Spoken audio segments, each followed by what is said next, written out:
بسم اللہ الرحمن الرحیم الرحمن علم القرآن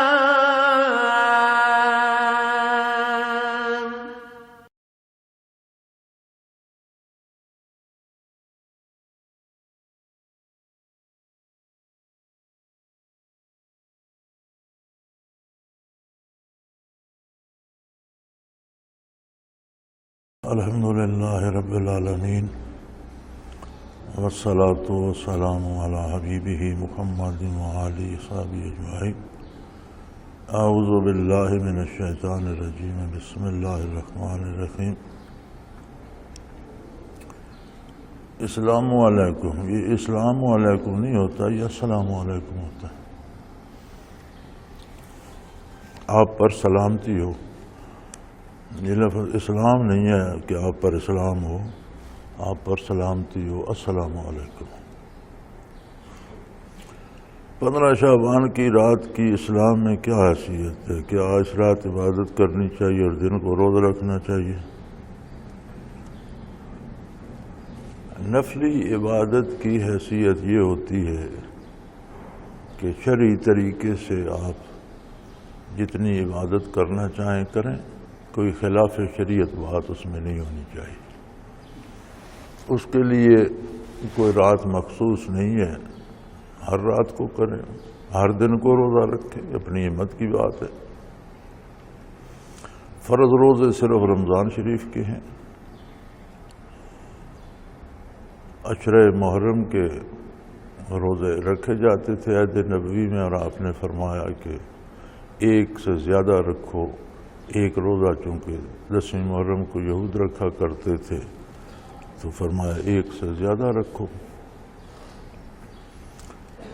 اور کسی جگہ کہیں میری نظر سے تو نہیں گزرا کہ روزہ رکھنا چاہیے یا نہیں۔ ویسے کوئی سارا سال بھی روزے رکھے، 2 عیدیں چھوڑ دے اور ساری زندگی رکھے، ہر رات کو عبادت کرے، کون منع کرتا ہے؟ راتیں خاص کر لینے کی کوئی خاص تاکید نہیں ہے۔ ہاں، بعض راتیں اپنے اس اعتبار سے زیادہ مبارک ہیں، ساری مبارک ہیں، جس کو توفیق ہو عبادت کرے۔ یہ بطور رسم بنا لی گئی ہیں، ان کا کوئی ثبوت نہیں ہے۔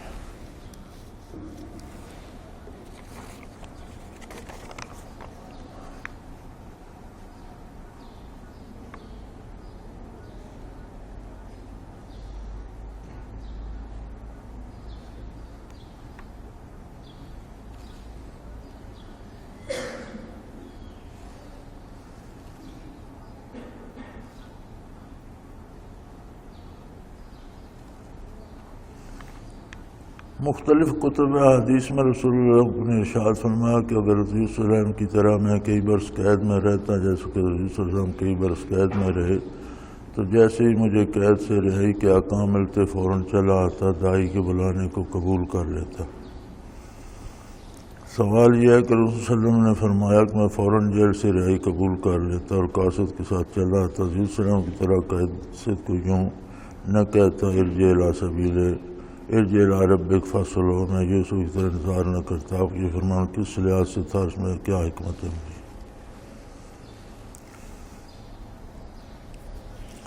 پہلی بات تو یہ ہے کہ مجھے نہیں پتا کہ اس حدیث مبارک کی سند کیا ہے۔ یہ مفسرین نے نقل فرمایا ہے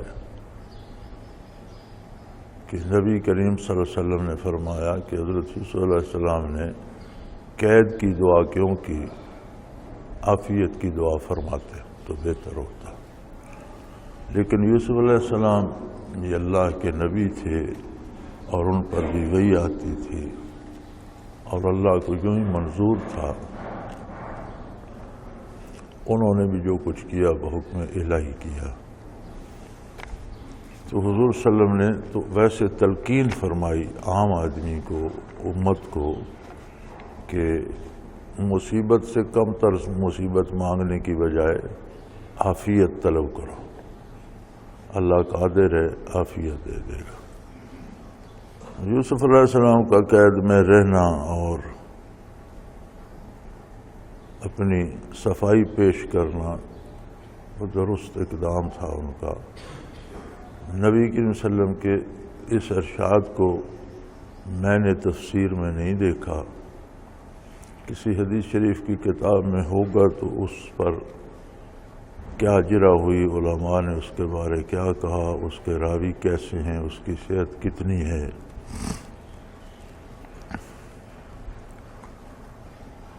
اس کے بارے میرے علم میں کوئی بات نہیں۔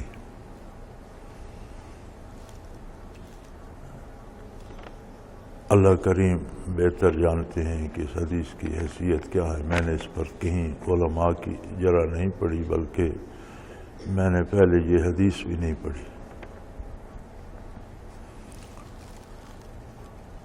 تو آپ کا فرمانا بہرحال درست ہے، ان کا عمل بھی وحی کے مطابق تھا، وہ بھی اللہ کے نبی تھے اور حضور نے اس پہ انکار نہیں فرمایا، بیشتر راستہ تجویز فرمایا، اس سے حضور نے بھی کوئی انکار نہیں فرمایا۔ جہاں تک نفلی عبادات کی بات ہے تو ان کے لیے کوئی خاص دن کو خاص رات مقرر نہیں ہے۔ ہاں یہ بات ضرور ہے کہ دنوں میں دن خاص ہوتے ہیں، راتوں میں راتیں خاص ہوتی ہیں۔ اب ساری راتوں میں لیلۃ القدر سب کی سردار ہے، ہفتے کے دنوں میں جمعہ سب سے مبارک دن ہے، تو مبارک راتوں یا مبارک دنوں میں اگر زیادہ عبادت کی جائے تو بہت اچھا ہے، نفلی عبادت ہے، اس کی کوئی حد تو ہوتی نہیں کہ کوئی 15 منٹ نفل پڑھتا ہے یا 1 گھنٹہ پڑھتا ہے یا 2 گھنٹے پڑھتا ہے، تو ہر آدمی اپنی ہمت اپنی بساط کے مطابق عبادت کرتا ہے۔ لیکن عبادت کا بنیادی تصور یہ ہے کہ جتنی توفیق عبادت نصیب ہو اتنا زیادہ اللہ کریم کا شکر گزار ہو کہ مجھے اللہ نے توفیق بخشی اور یہ عبادت میں نے اللہ کی۔ ہمارے ہاں معاملہ الٹ ہو جاتا ہے، ہم کسی رات 4 نفل پڑھ لیں تو ہم سمجھتے ہیں ہم نے تو اللہ پر احسان کر دیا، اب دنیا میں وہ ہونا چاہیے جو میں کہتا ہوں۔ تو عبادت خود بندگی ہے، زیادہ عبادت کرتا ہے تو زیادہ بندہ ثابت ہوتا ہے، حاکم تو نہیں بن جاتا عبادت کرنے سے۔ تو ہمارے ہاں عبادات میں یہ غلط فہمی آ گئی ہے کہ میں زیادہ عبادت کرتا ہوں لہذا اب جو میں کہوں دنیا میں وہ ہونا چاہیے۔ ایسا نہیں ہوتا، ہوتا وہی ہے جو اللہ کریم چاہتے ہیں، اور سب سے اچھا اور آسان وہی بندہ رہتا ہے جو اللہ کی رضا پہ راضی رہتا ہے۔ بندے کو نہ وقت کا پتہ ہے، نہ چیزوں کا پتہ ہے، نہ ان کی خصوصیات کا پتہ ہے، نہ ان کے انجام کا پتہ ہے۔ بندہ چند روز کے لیے دنیا میں آتا ہے اور چلا جاتا ہے، اور رب کریم کی کائنات کو کوئی فرق نہیں پڑتا۔ ہم اپنے آپ کو بڑا ذمہ دار بنا کر بیٹھے ہوتے ہیں کہ میں ہوں تو یہ کام ہو رہا ہے، میں ہوں تو وہ ہو رہا ہے، میں نہیں ہوں گا تو تمہیں سمجھ آ جائے گی۔ ایسا کچھ نہیں ہوتا۔ جب ہم نہیں رہتے تو نظام چلتا رہتا ہے، سورج نکلتا رہتا ہے، رات آتی رہتی ہے، بارشیں، خشکی تری، چرند پرند، حیوان، انسان، ہر کوئی اپنا وقت گزارتا رہتا ہے۔ بڑے بڑے شہنشاہ بھی گزر گئے، بڑے بڑے اہل اللہ بھی گزر گئے، اللہ کے پیارے رسول اور پیغمبر اور انبیاء بھی دنیا سے تشریف لے گئے۔ تو اللہ کے اس نظام کو فرق نہیں پڑتا، وہ اپنی رفتار سے چلتا رہتا ہے۔ عبادت کسی کو نصیب ہوتی ہے تو یہ مزید احسان ہے اللہ کا کہ اسے توفیق عبادت بخشے۔ ہم اللہ اللہ کرتے ہیں تو ہم اللہ پر احسان نہیں کر رہے، ہم تفسیر بیان کر رہے ہیں تو اللہ پر یہ اس کا احسان ہے کہ ہمیں توفیق بخشے۔ وہ قادر ہے جس کو چاہے کسی اور کو بخش دے، وہ تو محتاج نہیں ہے، محتاج ہم ہیں۔ تو عبادت ضرور کریں، کسی بھی رات کریں یا مبارک راتوں کو کریں، اچھی بات ہے۔ روزہ نفس کی سرکشی کو توڑنے کا سبب ہے، ضرور رکھیں، جب چاہیں رکھیں۔ رمضان کے علاوہ نفلی روزوں پہ تو کوئی قید نہیں ہے، مبارک دنوں میں رکھا جائے تو اچھا ہے۔ نبی کریم صلی اللہ علیہ وسلم نے فرمایا کہ جو ہمیشہ روزہ رکھنا چاہیں وہ مہینے میں 3 دن روزہ رکھ لیں، 14، 15، 16 تو پورے مہینے کا روزہ شمار ہو جائے گا اور وہ صائم الدہر شمار ہوں گے۔ تو کسی نے روکا نہیں ہے عبادات سے، آپ خواہ دن مخصوص نہ کریں، کیونکہ کوئی دن کوئی راتیں مخصوص نہیں فرمائی گئی ہیں۔ ہاں بعض راتوں کی فضیلت ہے، بعض دنوں کی بھی فضیلت ہے، تو اچھی بات ہے کیا جائے تو، لیکن یہ ضروری نہیں کہ اسے آپ فرض کا درجہ دے دیں اور آپ کریں، جو نہ کرے آپ کہیں یہ اچھا آدمی نہیں ہے۔ کیونکہ فرائض ضروری ہیں، نوافل اختیاری ہیں، جتنی نفلی عبادت کوئی کرے بہت اچھی بات ہے۔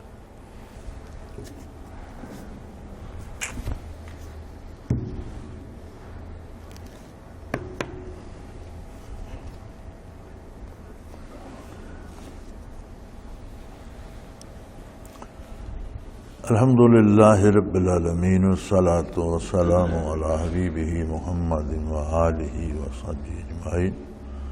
اعوذ باللہ من الشیطان الرجیم، بسم اللہ الرحمن الرحیم۔ وما ابرئ نفسی ان النفس لامارۃ بالسوء الا ما رحم ربی ان ربی غفور رحیم۔ وقال الملك ائتوني به استخلصه لنفسي فلما كلمه قال انك اليوم لدينا مكين امين قال اجعلني على خزائن الارض اني حفيظ عليم وكذلك مكنا ليوسف في الارض يتبوأ منها حيث يشاء نصيب برحمتنا من نشاء ولا نضيع اجر المحسنين وَلَأَجْرُ الْآخِرَةِ خَيْرٌ لِلَّذِينَ آمَنُوا وَكَانُوا يَتَّقُونَ۔ اللهم سبحانك لا علم لنا إلا ما علمتنا إنك أنت العليم الحكيم۔ مولاي صل وسلم دائما أبدا على حبيبك خير الخلق كلهم۔ بات ہو رہی ہے بادشاہ مصر کے دربار میں، وہ عورتیں جو امراء کی بیویاں تھیں جنہوں نے ہاتھ زخمی کر لیے تھے وہ موجود ہیں۔ انہوں نے حضرت یوسف علیہ السلام کی پاک بازی کی شہادت دی۔ زلیخا بھی ان کے سامنے اقبال جرم کر چکی تھی، چنانچہ زلیخا خود بول اٹھی کہ اب تو وہ وقت نہ رہا، وہ حالات نہ رہے، وہ جوانی نہ رہی، وہ اقتدار نہ رہا، اور بات بھی صاف ہو گئی، بات سامنے آ گئی، لہذا میں خود سچی بات کرتی ہوں کہ غلطی میری تھی، میں نے انہیں ورغلانے کی کوشش کی، اور وہ بلا شبہ سچے آدمی ہیں، کھرے ہیں، اور میں یہ اس لیے بھی کر رہی ہوں کہ میں نے ان پر، ان کے سامنے، ان کے منہ پر تہمت لگائی تھی۔ تو آج چونکہ وہ یہاں موجود نہیں ہیں تو ان کی غیر حاضری میں، عدم موجودگی میں اس کا کفارہ ادا کر رہی ہوں، اور میں یہ چاہتی ہوں کہ وہ بھی یہ بات سن لیں کہ میں نے ان کی عدم موجودگی میں، ان کی غیر حاضری میں ان کے ساتھ خیانت نہیں کی۔ جو ان کے منہ پر خیانت کی تھی اس کا کچھ کفارہ ادا ہو جائے، اور مجھے یہ بھی تجربہ ہو گیا ہے کہ اللہ کریم خیانت کرنے والوں کو کامیاب نہیں کرتے۔ اس نے کہا میں یہ بھی کہتی ہوں کہ میں کوئی پارسا نہیں ہوں، ما ابرئ نفسی، میں اپنے نفس کو بری ذمہ قرار نہیں دیتی۔ ان النفس لامارۃ بالسوء، یقیناً نفس ہمیشہ برائی کا حکم کرتا ہے، الا ما رحم ربی، سوائے اس کے کہ میرا پروردگار کسی پر رحم کر دے۔ ان ربی غفور الرحیم، یقیناً میرا رب بخشنے والا، رحم کرنے والا۔ اکثر مفسرین کرام نے، مترجمین، ترجمہ کرنے والے حضرات نے اس کو یوسف علیہ السلام کا قول قرار دیا ہے، چونکہ اس میں بات نفس کی آ گئی، پھر اللہ کریم کے رحمت کی بات ہو گئی، اللہ کی مغفرت اور بخشش کی بات ہوئی تو یہ سمجھا گیا کہ یہ قول یوسف علیہ السلام کا ہے، لیکن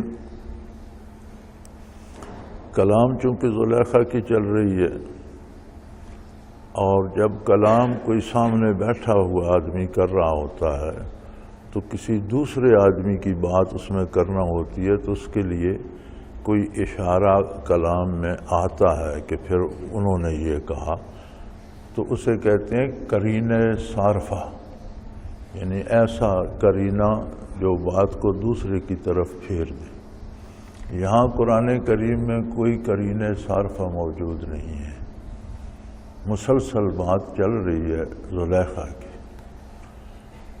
دوسری سب سے بڑی بات یہ ہے کہ یوسف علیہ السلام کے پاس جب قاصد پہنچا تو انہوں نے فرمایا کہ پہلے انکار یوسف علیہ السلام نے نہیں فرمایا کہ میں جیل سے نہیں نکلوں گا، ایسی بات نہیں ہے۔ فرمایا میرے جیل کے نکلنے سے پہلے جس جرم میں مجھے جیل بھیجا گیا تھا اس کی صفائی تو کر لو، یہ پتہ تو چلے کہ میرا قصور تھا یا میں بے قصور بند ہوں، تو پہلے وہ صفائی کر لو، ان عورتوں سے تفتیش کر لو۔ یہ کلام ہونے تک یوسف علیہ السلام وہاں تشریف نہیں لائے، وہ جیل ہی میں تھے۔ جب زلیخا نے اقبال جرم بھی کر لیا اور بات نفس کی بھی کی، ما ابری و نفسی، نفس کیا چیز ہے؟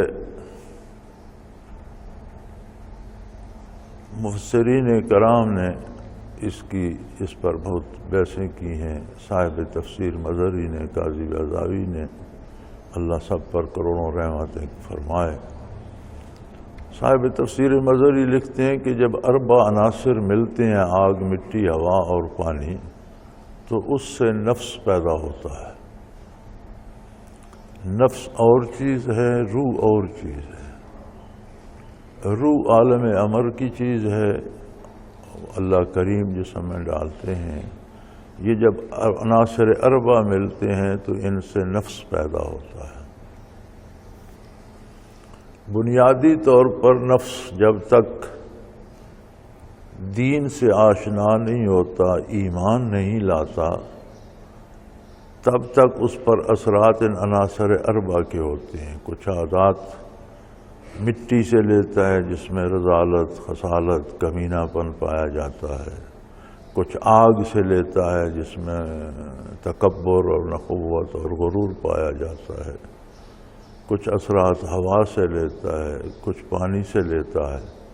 یہی عناصر چونکہ اس کی بنیاد ہیں، تو ہر نفس بجز انبیاء علیہ السلام کے بنیادی طور پر امارہ ہوتا ہے۔ امارہ سے مراد یہ ہے کہ وہ دنیا میں اپنی من مانی کرنا چاہتا ہے، اپنی پسند کی چیزیں حاصل کرنا چاہتا ہے، اسے کسی کی اطاعت کی پرواہ نہیں ہوتی۔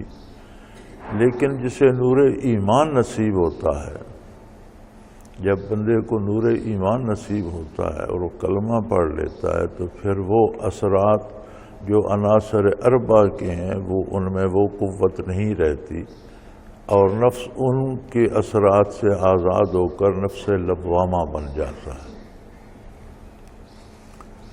نفس لوامہ ہی کی کارستانی ہے کہ ہر گناہگار بھی اگر وہ ایمان اس میں ہے تو گناہ کرنے کے بعد اسے افسوس ہوتا ہے کہ ایسا نہیں کرنا چاہیے تھا، نفس ملامت کرتا ہے کہ ایسا نہ کرو۔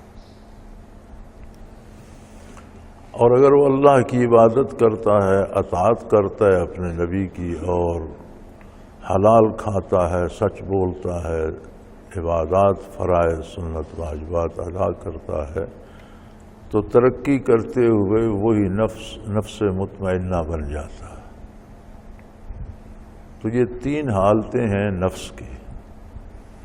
انبیاء کا نفس کبھی امارہ نہیں ہوتا، تخلیقی طور پر ہی انبیاء نبی ہوتے ہیں اور ان کا نفس امارہ نہیں ہوتا۔ نبی تخلیقی طور پر نبی ہوتا ہے۔ نبی کریم صلی اللہ تعالیٰ علیہ وسلم کی عمر بہت کم تھی، بچپن تھا جب بیت اللہ شریف کی تعمیر ہو رہی تھی، تو آپ بھی پتھر لا رہے تھے، لیکن آپ نے صرف تہبند باندھا ہوا تھا اور کرتا مبارک نہیں تھا اور کندھے پہ پتھر اٹھا رہے تھے، تو حضرت عباس رضی اللہ عنہ نے، جو آپ کے چچا تھے، آپ کا ننھے سے بچے تھے 5-6 سال کے، تو انہوں نے وہ تہبند کھول کر کندھے پہ رکھ دیا کہ اب اس پر پتھر اٹھاؤ۔ تو جیسے ہی تہبند کھولا تو حضور بے ہوش ہو گئے۔ تو انہوں نے پھر جلدی سے آپ کا ستر ڈھانپ دیا، تہبند باندھ دیا، اور پھر جا کر حضور کو ہوش آیا۔ تو انبیاء کے نفس اس طرح سے نہیں ہوتے جس طرح عام آدمی کی طرح لیا جائے، لہذا نبی کا نفس امارہ نہیں ہوتا۔ اور دوسری سب سے بڑی بات یہ ہے کہ وہ تو جیل میں تھے، وہاں تشریف ہی نہیں لائے۔ جب یہ زلیخا کی بات ختم ہوئی کہ ہر بندے کا نفس تو برائی کا حکم کرتا ہے، ہاں کسی پر اللہ رحم کر دے، میرا پروردگار کسی پر رحم کر دے، اس لیے کہ میرا رب بخشنے والا اور مہربان ہے۔ تو ان سب باتوں سے ملائکہ اور ان کی خصوصیات سے وہ لوگ آشنا تھے، لیکن مانتے اپنی طرح سے تھے۔ تب بادشاہ نے کہا وقال الملک ائتونی بہ، تب بادشاہ نے کہا کہ اب تو یوسف علیہ السلام کو یہاں بلا لائیے، اب تو معاملہ صاف ہو گیا، وہ یہی چاہتے تھے، وہ کام ہو گیا۔ تو تب یوسف علیہ السلام وہاں تشریف لائے۔ مفسرین کرام نے جتنوں نے یہ لکھا ہے کہ یہ کلام یوسف علیہ السلام کا ہے، ساتھ انہوں نے یہ بھی لکھا ہے کہ یہ زلیخا کا کلام بھی ہو سکتا ہے، انکار نہیں کیا اس سے کسی نے۔ قاضی محمد سلمان منصور پوری رحمۃ اللہ تعالی علیہ نے سورہ یوسف کی جو تفسیر لکھی ہے، الجمال والکمال نام ہے اس کا، اس میں صرف سورہ یوسف کی تفسیر ہے۔ مکہ مکرمہ میں حج پر گئے تو انہوں نے ٹھہر وہاں قیام کے دوران لکھی۔ وہ زمانہ تھا لوگ جاتے ہوئے بھی مہینہ ڈیڑھ لگ جاتا، مہینہ تو بحری جہاز میں لگ جاتا تھا، یہاں سے دور دراز سے سفر کر کے ٹرینوں میں اور ریلوں میں لوگ بمبئی پہنچتے، بمبئی سے جہاز جاتا تھا جدہ، مہینہ وہ لے لیتا تھا، بس واپسی تک کم و بیش 1 سال حاجی کا لگ جاتا تھا۔ اور یہ اعلیٰ عہدے پر بھی فائز تھے، بہت پائے کے عالم اور بہت پائے کے فقیہ اور مفسر بھی تھے، بہت نیک انسان بھی تھے، دنیوی اعتبار سے بھی بڑے معروف عہدیدار اور بڑے عزت دار آدمی تھے۔ اور تقریباً کئی دفعہ حج پر تشریف لے گئے، حتیٰ کہ آخری دفعہ واپسی میں جہاز میں ان کا وصال ہو گیا، جہاز میں ان کا جنازہ پڑھا گیا اور سمندر میں میت کو چھوڑ دیا گیا، کیونکہ سمندر میں کشتی میں اتار کر آرام سے سمندر میں رکھ دیتے تھے۔ تو وہ لوگ جو جہاز میں تھے وہ جب تک جہاز سے نظر آتا رہا آپ کا وجود مبارک تو دیکھتے رہے۔ وہ کہتے ہیں کہ بڑی دور تک ہم نے دیکھا وہ سمندر پر تیر رہے تھے، کسی سمندری جانور نے انہیں چھیڑا نہیں تھا، لیکن اللہ قادر ہے، اس نے انہیں سمندر ہی کی تہہ میں اتار دیا۔ آج بھی ان کی قبر سمندر کی تہہ میں ہے، سمندر نے مٹی ڈال دی اور وہی قبر بن گئی۔ انہوں نے اس پہ بڑی تفصیل سے بحث کی ہے اور یہ ثابت کیا ہے کہ یہ مسلسل کلام زلیخا کا ہے، اور یوسف علیہ السلام اس کلام کے ختم ہونے کے بعد وہاں تشریف لائے۔ تو بادشاہ نے کہا کہ ایسے نیک، پارسا، خوبصورت، نکتہ رس، عالم، دانشور ایسے انسان کو تو میرے پاس لاؤ، استخلص لنفسی، میں اسے اپنے خاص ساتھ رکھوں گا۔ ایسا بندہ تو یہ نہیں ہے کہ اس سے جدا کیا جائے، یہ تو ایسا محبوب انسان ہے کہ اسے ساتھ رکھا جائے۔ تو یوسف علیہ السلام تشریف لے آئے، جب معاملہ صاف ہو گیا تو آپ تشریف لے آئے۔ فلما کلمہ، جب بادشاہ نے آپ سے باتیں کی، آپ نے بہت سی باتیں، مفسرین کرام لکھتے ہیں کہ بہت سی باتیں آپ نے بادشاہ کو اس خواب کے بارے بھی بتائیں جو اس کی جزیات تھیں اور بادشاہ بتانا بھول گیا تھا، اسے موٹا موٹا خواب یاد تھا، وہ بھی بتائیں۔ پھر آپ نے اپنی اس تجویز پہ بھی بحث کی جو انہیں غلہ سنبھالنے کے لیے اور اس طرح کے اور بہت سی باتیں جو آپ کو اللہ کریم کی طرف سے وحی کے ذریعے معلوم ہوئی، آپ نے ارشاد فرمائی۔ تو بادشاہ کہنے لگا اِنَّكَ الْيَوْمَ لَدَيْنَا مَكِينٌ امین، آج سے آپ ہمارے پاس قیام فرمائیں گے اور بہت عزت و احترام سے، اور آپ امین ہیں، قابل اعتماد ہیں، آپ ایسی ہستی ہیں جس پر اعتماد کیا جانا چاہیے۔ یہ آپ کی آراء، آپ کے مشورے، آپ کے ارشادات سارے اس قابل ہیں کہ ان پر پوری طرح غور کیا جائے اور آپ کا احترام و اعزاز کیا جائے۔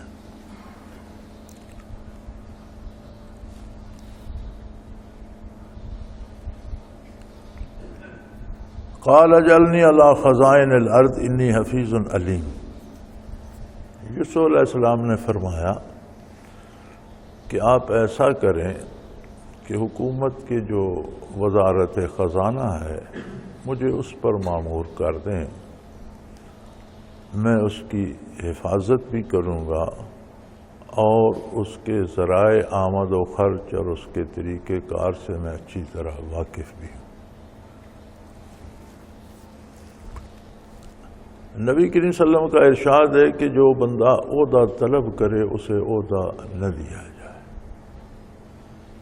ان لوگوں کو دیا جائے جو اس سے فرار کرتے ہیں۔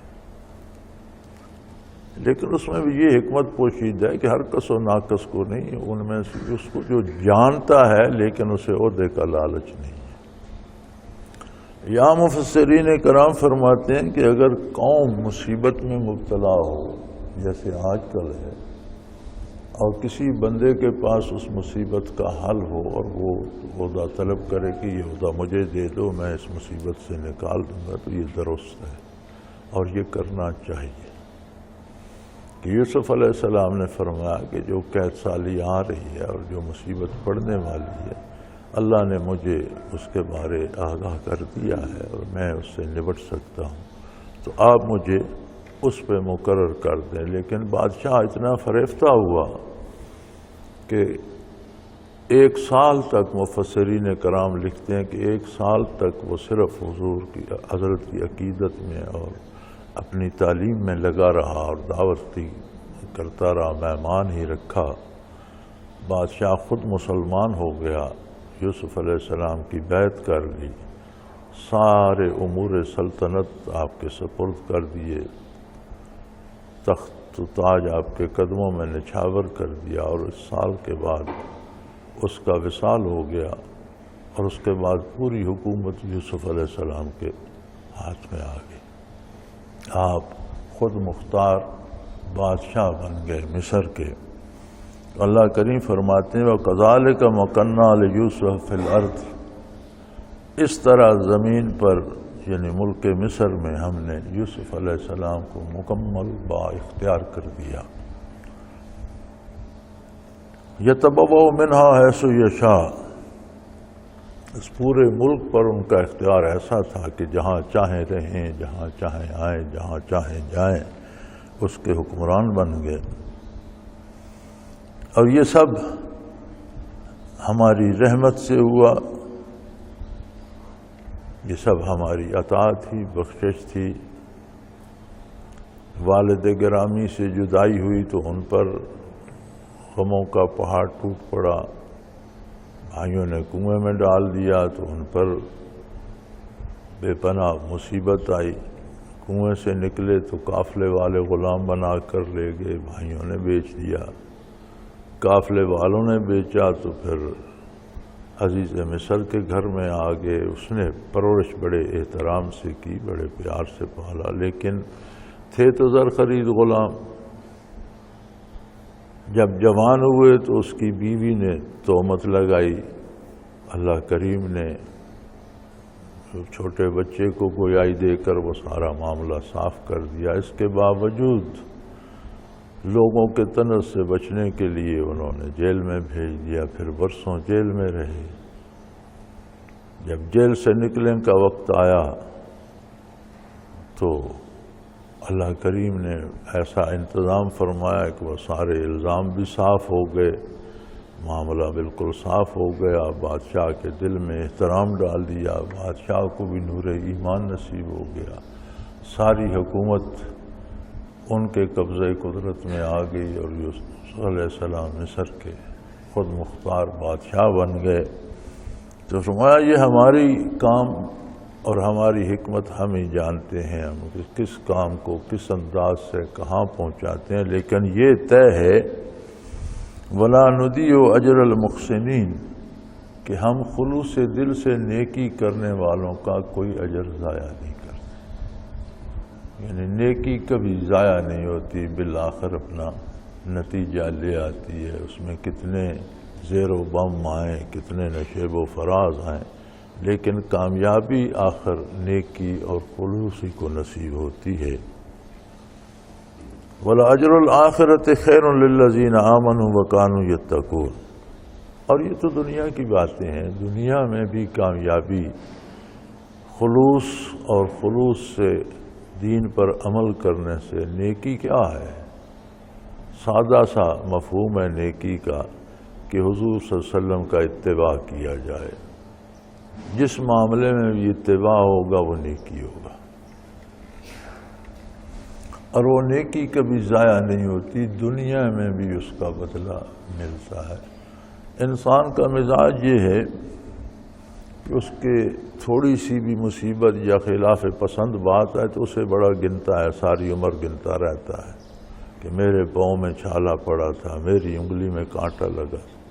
لیکن جو انعامات اللہ کی طرف سے آتے ہیں وہ اسے یاد نہیں رہتے. زندگی میں جو سہولتیں ہوتی ہیں وہ یاد نہیں رہتی. 60 برس ہم نے دانت استعمال کیے، ایک دانت میں 60 برس بعد درد ہو گیا تو وہ یاد ہے. یہ یاد نہیں کہ کتنا عرصہ صحت مند استعمال کیے، کتنا عرصہ آنکھیں صحت مند تھیں وہ یاد نہیں ہے.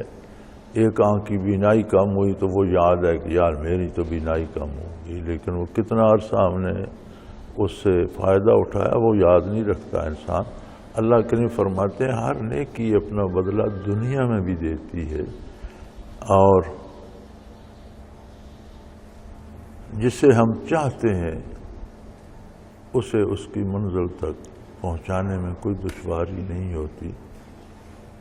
لوگوں کا مزاج ایسا ہے کہ لوگ جھٹ پٹ نتائج چاہتے ہیں، حالانکہ دنیا کا نظام اللہ کریم نے خود ایسا بنایا ہے کہ اسباب پیدا ہوتے ہیں، وہ اپنا وقت لیتے ہیں، ان پر نتائج مرتب ہونے میں اپنا وقت لیتے ہیں، لیکن نیکی کا نتیجہ ہر حال بھلا ہی مرتب ہوتا ہے.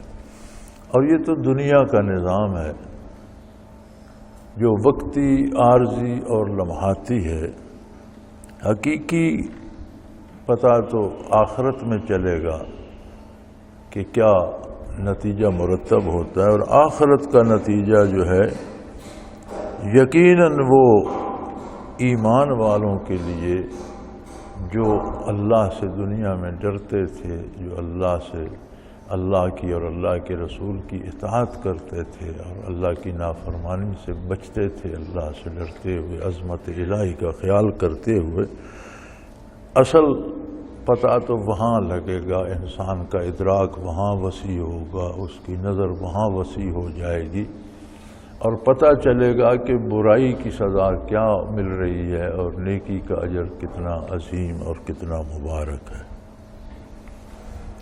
وآخر دعوانا ان الحمد للہ رب العالمین. اللہ اللہ اللہ اللہ اللہ اللہ اللہ اللہ.